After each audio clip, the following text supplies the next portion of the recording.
I think tonight you've got as big a decision as this council is going to make, because this building is going to have a lasting impact on downtown Coeur d'Alene. I think that the points that Joan Woodard brought up I'm not going to go over those. I think there are lots of things, lots of unanswered questions in terms of traffic. I don't know how access onto from Sherman Avenue has gotten as far as it did, because this is the first time I was on the design review committee when we wrote the standards, and there were not going to be any accesses granted off of Sherman Avenue.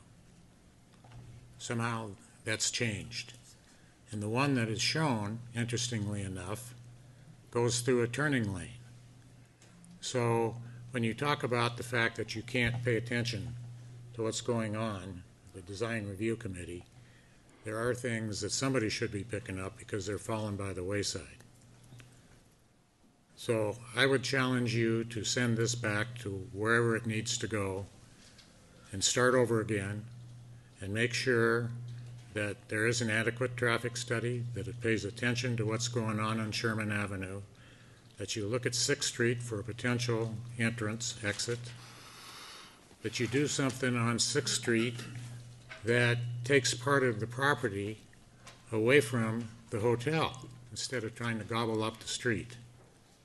They show loading zones, because there are none shown, and they look at the impact on neighbors, i.e. Idaho Trust. There's a retaining wall for parking there, and how is that going to magically go away, and what happens to their parking during construction? And understand, during construction, part of Sherman Avenue is going to disappear, and so is the aisle. So is the alley. So there's lots of things that need to be answered.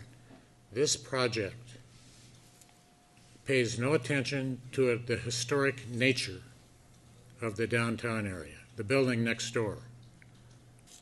And we need to do that.